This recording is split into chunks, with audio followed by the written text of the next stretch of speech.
Família, bom dia, tudo ótimo, um dia ótimo para todo mundo. Nós vamos tentar fazer um resumo hoje, porque nós temos um período de tempo aí que é importante, depois da ressurreição de Jesus, né? E várias coisas estavam acontecendo, deve ter passado ali uns 13 anos por aí, vamos colocar 15 anos, depois da morte e ressurreição de Jesus, que estava acontecendo muitas coisas e o evangelho estava se expandindo. E nós vamos dar uma olhada que na primeira viagem missionária de Paulo, não sei se vai dar para vocês ver bem, mas na primeira viagem missionária de Paulo, tá vendo? Ele saiu de Antioquia da Síria, foi até a Galácia e voltou para Antioquia da Síria, junto com Barnabé. Então, ele estava sendo comissionado pela igreja, foi na época da fome, ele estava sendo comissionado pela igreja, e ele trouxe para a igreja um relatório, um retorno. Mas eu fiz um resumo aqui, ó. Jesus ressuscitou, subiu, anjos revelaram que ele voltaria da mesma forma que subiu, e os apóstolos obedeceram, ficaram em Jerusalém. Deus cumpriu a promessa, eles receberam o poder, o Espírito Santo. Jesus afirmou que haveria perseguição, e houve. Saulo na época, né, começou a perseguir os cristãos. Houve uma expansão, porque apóstolo quer dizer enviado. Se o apóstolo é enviado, ele não fica, ele vai, ele obedece. A perseguição espalhou, né? Passaram mais ou menos 2 anos aí, mas o evangelho continuou sendo expandido. Os gentios começaram a ser convertidos, a gente viu o caso do Cornélio, né? Saulo perseguia e foi convertido também, e agora passou a ser um pregador do evangelho. Ele era judeu também, até o ano de 48, quando Paulo provavelmente escreveu a primeira carta aos Gálatas.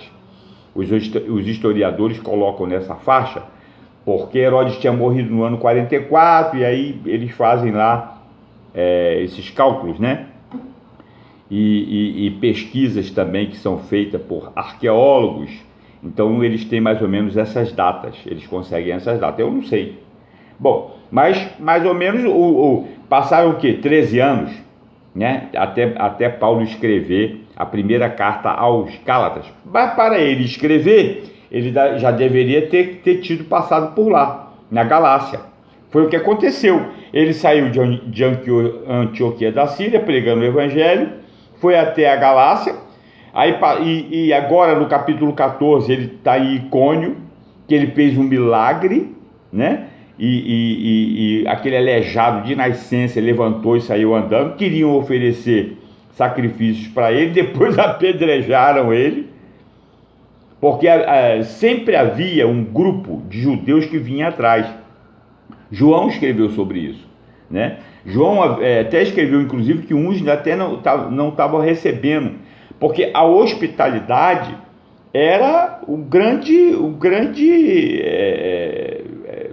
trunfo, porque você sai daqui, vai para um outro país, você se hospeda na casa de um cristão, aí você vai nas igrejas, na sinagoga, você prega, você volta. Se você não tem aonde se hospedar, fica complicado, você passa a ser um mendigo. Mas Deus, ele sempre providenciava as saídas, né?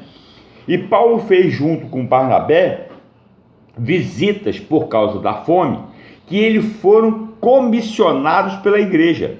A igreja juntaram doações e comissionaram eles para levar. Eles tinham que trazer um relatório de volta, não é verdade? E é isso que a gente vai ver. E acontece o primeiro concílio, no capítulo 15, é o primeiro concílio em Jerusalém.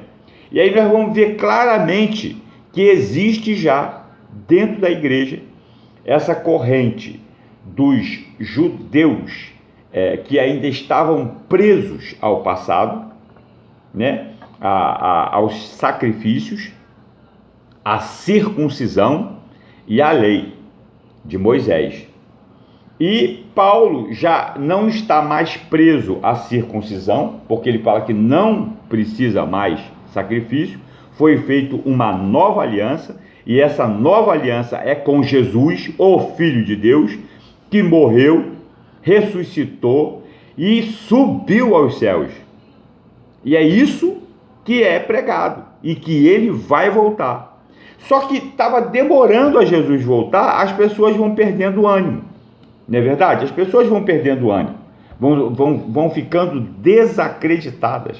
E aí começa a haver muito escárnio. Não tem um monte de escárnio aí? Ora, muitos macumbeiros, por exemplo, não saíram dos seus terreiros de macumba, pai de santo, mãe de santo. A gente vê isso na Universal. A Universal tem muito ex-macumbeiro, ex-mãe de santo, ex-bruxo, ex-pai de santo, né? E eles passaram a abrir igrejas, né? Eu não estou falando mal do Edir Macedo. Pergunta para uma mãe que tinha o seu filho drogado no crack, jogado na rua, que foi recuperado pela Universal, pela Igreja Universal do Edir Macedo. Pergunta para ela, fala mal do Edir Macedo para ela, que ninguém fez nada. Olha aqueles aleijados que estavam lá jogados, os sumos sacerdotes não faziam nada por eles, e Jesus foi lá e milagrosamente curou o cego. Esses cegos foram arguídos pelo sumo sacerdote, não é verdade? O cego até fala para eles, poxa, em outras palavras, né, vocês nunca fizeram nada por mim, ele me curou. Então, pergunta para qualquer pessoa que foi recuperada pela Igreja Universal, fala mal da Igreja Universal. A mesma coisa centro de macumba. Não tem muitas pessoas que dentro de um centro de macumba foi curado da doença, não é verdade? Dentro de um centro espírita, vai falar mal do centro espírita, do centro de macumba. Da Igreja Católica, pessoas que fizeram promessa, andaram de joelho, acenderam uma vela desse. Eu já fiz promessa, eu era católico, meu filho quase morrendo, eu fiz promessa na Igreja Nossa Senhora da Penha, não é verdade? Então, eu não estou falando de religião, eu estou falando da história, e tudo o que acontecia naquela época é exatamente o que está acontecendo hoje. Eu hoje prego minha família, o Evangelho bíblico. Eu sou Bíblia. A palavra de Deus não tem erro. Quem disser para você, olha a Bíblia, leia a Bíblia, ela não esconde nada. Ela não esconde absolutamente nada. Tu acha que o centro de macumba revela tudo o que acontece lá dentro? O centro espírita revela tudo o que acontece lá dentro? As igrejas evangélicas revelam tudo o que acontece lá dentro? A Bíblia revela. A Bíblia revela tudo. Não é verdade? Então, o que eu quero dizer para vocês é assim, o que está no meu coração para a minha família e os internautas e quem assistir esse vídeo é pregar a palavra de Deus. O que é pregar? É entregar a mensagem. Para mim é isso, porque eu não sou pastor, eu não sou teólogo, eu não sou exegeta, eu sou só um correio. Está aqui, eu estou entregando a mensagem, você faz o uso dela que você quiser. Então, Paulo, mais ou menos agora vai acontecer uns 13, 15 anos depois da ressurreição de Cristo, vai ter um concílio. Olha o que estava acontecendo. Vamos lá no capítulo 14. Olha só. Então, o capítulo 14, verso 19. Então alguns judeus chegaram de Antioquia e de Icônio e mudaram o ânimo das multidões e apedrejaram Paulo. Um pouquinho atrás, eles estavam querendo sacrificar animais para Paulo e Barnabé, como se eles fossem deuses. Aí, o retorno para Antioquia da Síria, ele vai trazer o relatório. Vamos orar. Pai, que eu não seja além do que o mensageiro, Pai. Que a tua palavra é que seja pregada, a Bíblia, e que ela não volta vazia. E que cada um que tiver conhecimento desse vídeo saiba que eu não tenho nada contra a religião. Cada um vai fazer da sua vida o que bem entender. Mas a Bíblia não tem erro. Então vamos lá. Eu oro assim, em nome de Jesus, Pai. Me ajuda, que o teu Espírito Santo fale. Me ajuda, Pai. Misericórdia. Amém. O retorno para Antioquia da Síria. Eles pregaram as boas novas naquela cidade e fizeram muitos discípulos.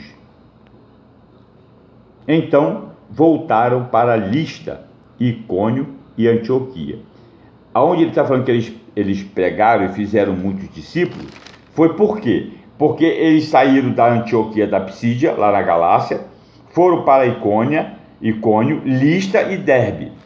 Em Derbe, eles pregaram as boas novas naquela cidade e fizeram muitos discípulos, novos apóstolos, né? Novas pessoas que seriam enviadas. Então voltaram para Listra, Icônio e Antioquia. Voltaram fazendo o mesmo percurso. Fortalecendo os discípulos e encorajando-os a permanecer na fé, dizendo: é necessário que passemos por muitas tribulações para entrarmos no reino de Deus. Paulo e Barnabé designaram-lhes presbíteros em cada igreja. Tendo orado e jejuado, eles o encomendaram ao Senhor, e em quem haviam confiado. Passando pela Psídia, chegaram a Panfilha, e tendo pregado a palavra em Perge, desceram para Atalha.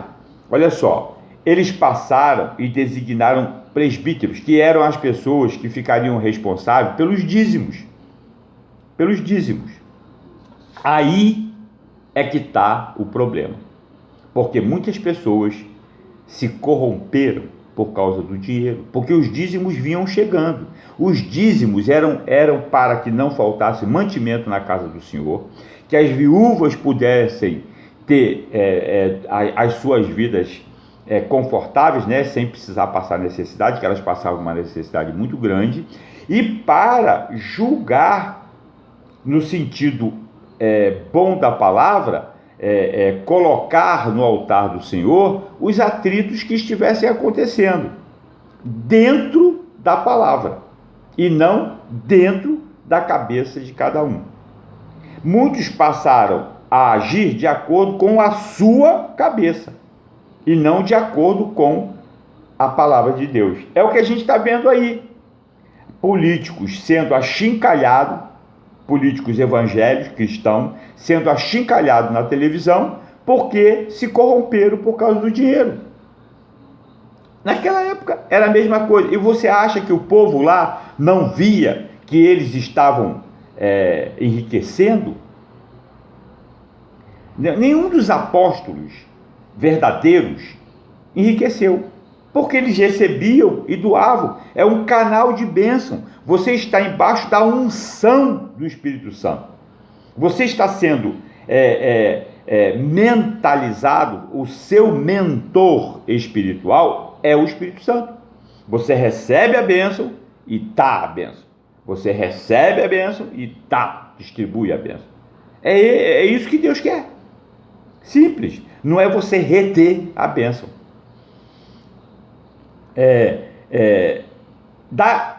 De Atalha navegaram de volta para Antioquia, onde tinham sido recomendados a graça de Deus para a missão que agora haviam completado. Chegando ali, reuniram a igreja e fizeram um relatório de tudo que Deus tinha feito por meio deles e como abrir a porta da fé aos gentios. E ficaram ali muito tempo com os discípulos, em Antioquia da Síria. Alguns, porque foi eles que comissionaram, voltaram e fizeram o relatório. Alguns homens desceram da Judéia para Antioquia e passaram a ensinar aos irmãos: se vocês não forem circuncidados, conforme o costume ensinado por Moisés, não poderão ser salvos. Isso levou Paulo e Barnabé a uma grande contenda e discussão com eles, porque Jesus aboliu qualquer tipo de sacrifício, circuncisão, lei, ele cumpriu tudo. Agora era ele que salvava, não era a circuncisão, não era a lei de Moisés.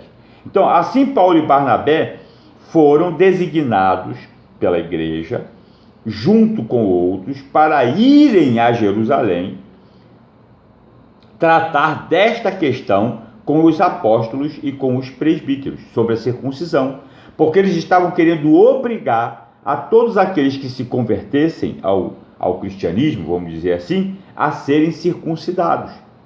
E não era mais a circuncisão de Abraão que salvava, e sim Jesus Cristo. Então a igreja orou e comissionou eles para irem para Jerusalém, falar com os apóstolos, que foram os que viveram e estavam com Jesus, para discutir esse assunto. A igreja os enviou. E, ao passarem pela Fenícia e por Samaria, contaram como os gentios tinham sido convertidos. Essas notícias alegraram muito a todos os irmãos.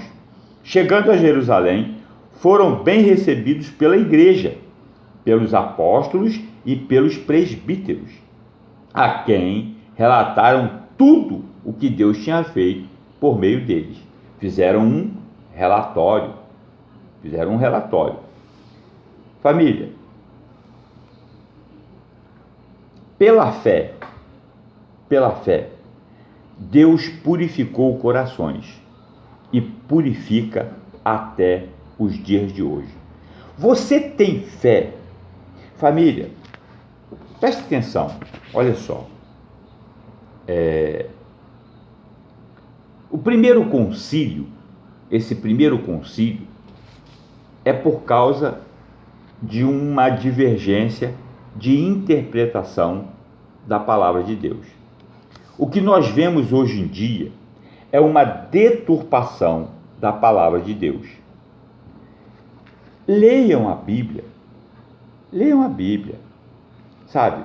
A Bíblia não esconde nada. Por exemplo, Absalão, o filho do rei Davi, que era um homem segundo o coração de Deus, estuprou a irmã, não é verdade?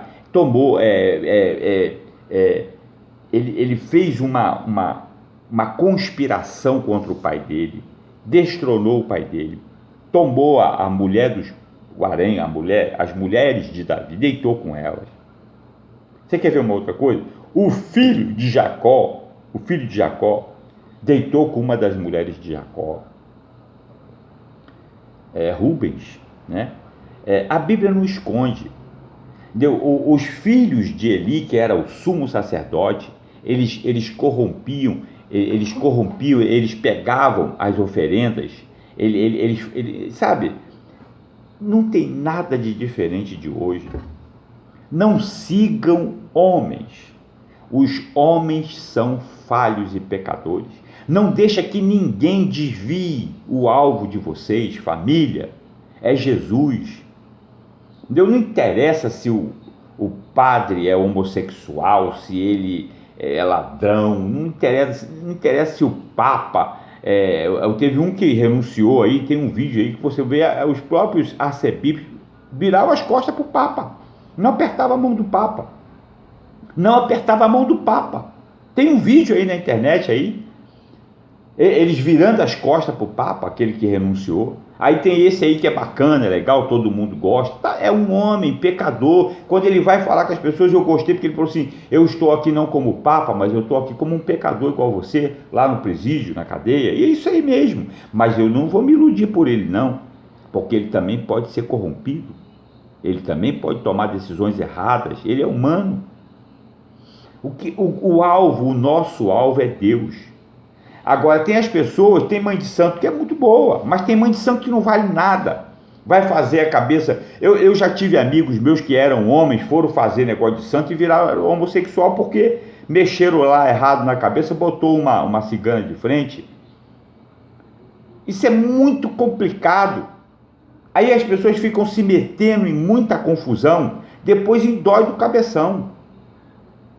Não me interessa, é a Bíblia, é a palavra de Deus, é Jesus, só Jesus salva. É o sangue de Jesus que foi derramado na cruz pela minha vida. Peça perdão, peça misericórdia, e caridade é uma obrigação sua, minha, porque Deus te abençoa para você abençoar. Deus te abençoa para você abençoar. Canal de bênção, simples. É obrigação. Se você reter, tu vai explodir. As pessoas morrem, a riqueza fica. Família, me perdoe, eu sou assim mesmo. Alguns me conhecem melhor, outros não. Vamos lá. Pai, misericórdia, Pai. Ah, Pai. A Isa, Pai, será que ela tem fé para ser curada? Será que o Senhor quer curar ela? Cura a Isa, Pai. Não sei, Pai. Eu sei que para o Senhor nada é impossível. O Concércio, Pai. O Concércio, teu servo, Pai. Pai, a Reginão, Pai. Cura a Reginão, Pai. Cura o joelho dela. Bota ela para andar, Pai. É da tua vontade? Se não for, Pai, enche ela de alegria. Ah, Pai, de amor, de carinho, de ternura. Quanta luta, Pai, quanta tribulação, quanto sacrifício a gente já passou aqui na terra, Pai. Ah, Senhor, abençoa os internautas, todos eles que assistirem esse vídeo, a família deles. Pai, cuida da nossa família, misericórdia pelos nossos erros, Pai. Nós estamos fazendo 40 dias de jejum pela família, para a Tua glória. Abençoa a minha igreja, Primeira Igreja Batista do Recreio, Pastor Wander, um abraço, pastor. Pastor Paulo, Pastor Franco, Pastor Tiago, que Deus lhe recupere rápido. Pastor Marcos, que o Teu sangue seja completamente curado. Ah, Senhor, abençoa o Pastor Joel, o Austin, lá no Casa Cap, o Pastor Camaforte, Pai, Daniel Camaforte, no Centro de Cuidado Humano. Abençoa todos os meus irmãos da igreja, Pai, de intercessão, que oram sem cessar, Daniel, Inês, todos, Pai, todos. Ah, Senhor da glória, abençoa minha esposa, minha ajudadora idônea, meus filhos, meus netos, me perdoa, me dá discernimento para eu poder conduzir a minha família nos Teus caminhos, Pai, meus filhos, Tiago, Thales, meu neto Arthur, a Michele, todos os meus familiares, Pai. Senhor, abençoa a Jurema, aquela obra na casa da Jurema, me dá inteligência para terminar aquela obra, que ela fique saudável, boa. Muito mais importante que ela fique saudável do que ela fique bonita, Pai. Porque o templo de Jerusalém também era lindo, mas não ficou pedra sobre pedra. O que ficou foi o Teu amor, a Tua glória, Pai. Isso é o que fica, Pai. Eu oro, Pai, em nome do Teu Filho Jesus. Amém. Graças a Deus. Um beijo, internautas. Um beijo. Vamos ler a Bíblia, certo? Sem desviar do alvo. Jesus é o alvo. Um beijo. Fica com Deus.